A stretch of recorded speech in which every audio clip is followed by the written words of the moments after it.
Have you ever really stopped to think about what it takes to be an expert? I mean, a real expert. Not just someone who's good at something, but someone who has built an entire career on deep, recognized knowledge. It's a pattern, right? It applies to a master coder, a top chef, or in this case, a theoretical physicist. So today, we're going to deconstruct that exact process. We're going to look at the blueprint hidden inside one person's academic career. Let's see what it really takes. Okay, so what you're looking at here is a curriculum vitae, a CV. But listen, don't just think of this as a fancy resume. It's not. For an academic, a CV is, well, it's their story. It's the roadmap that shows you, step by step, how expertise is built, how it's tested, and how it's shared over decades. So the big question is, what are the key ingredients in this blueprint? How does it all work? To figure that out, we're going to dive into the career of Dr. Roksana Parvin as our case study. Her CV is going to give us all the raw data we need to map out the anatomy of what it means to be an expert. So let's meet our expert, Dr. Roksana Parvin.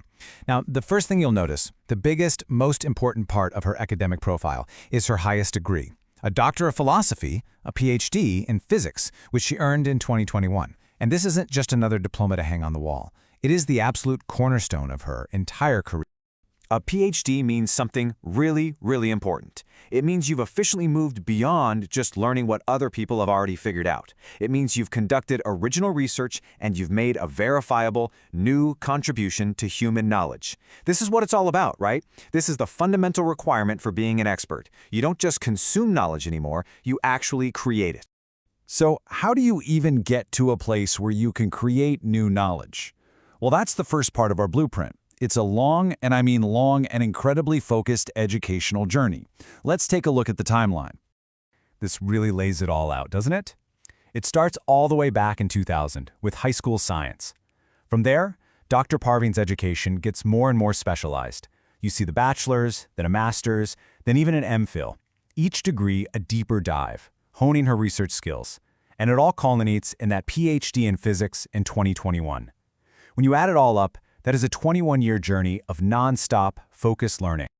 Just let that sink in for a second. Over 20 years. 20 years dedicated to building this incredibly deep foundation in just one single field. This isn't something you pick up at a weekend workshop. No way. This is a profound, long-term commitment. And that dedication, that's the first pillar of expertise. But you know, a deep education is really just the foundation. The real engine of an academic career, the part that's actively building the expertise, is the research. It's about taking all that knowledge and using it to discover things nobody knew before. And then, crucially, sharing those discoveries with the world. So here's a key number for you, 6. Dr. Parvin has 6 publications in peer-reviewed journals. Now that term peer review, that is absolutely critical. It means that before her work could get published, it was torn apart, scrutinized, and ultimately validated by other anonymous experts in her field. It's like the ultimate quality control system for new knowledge. And it doesn't stop there. Get this.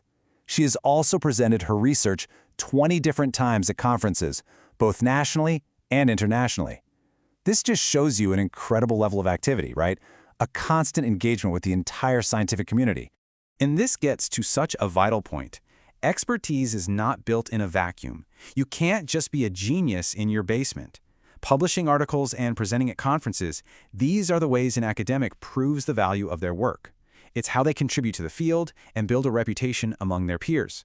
But here's the thing. Not all journals are created equal. We can actually measure their influence with something called an impact factor. You can think of it like a prestige score. It reflects how often articles in that journal get cited by other researchers. A higher number means the journal is a bigger deal, and publishing in journals like these, well, that shows our work is being recognized as really significant. And we're not just talking about a local conversation here. This is global. By presenting her work in places like Sweden and India on top of her home country of Bangladesh, she's taking part in a worldwide exchange of ideas. True expertise, it turns out, really does transcend borders. Okay, so we've got the deep educational foundation, and we've got the active research engine. But there is a third, critical piece to this puzzle. You see, expertise isn't really complete until it's shared. In fact, the act of sharing is what often makes it even stronger, and that's where teaching comes in. And Dr. Parvin's career shows this perfectly. As a lecturer and a teaching assistant, she isn't just reciting facts. She's translating all that complex knowledge for the next generation. And that process is so powerful. I mean, you never understand a subject more deeply than when you're forced to explain it simply to someone else. So the act of teaching, it doesn't just share expertise, it sharpens. All right, we've looked at the education, the research, and the teaching. Let's pull it all together. Let's summarize this blueprint for expertise that Dr. Parvin's career has laid out for us so clearly. So when you boil it all down, you get this clear three-part structure. First, that long-term commitment to building a really deep educational foundation. Second, you have the constant engine of creating and validating new knowledge through research. And third, you have to actively share and sharpen that knowledge through teaching. Those right there, those are the three pillars that support a career of genuine expertise. Ultimately, what a career like this shows us is that expertise isn't some title you're just given. It's a continuous process, a process of learning, creating, and sharing. And it's a framework that works whether you're writing code, perfecting a recipe, or exploring the universe. It's not a destination you finally arrive at, it's the path for constantly building. So the real question for you is, what process are you building?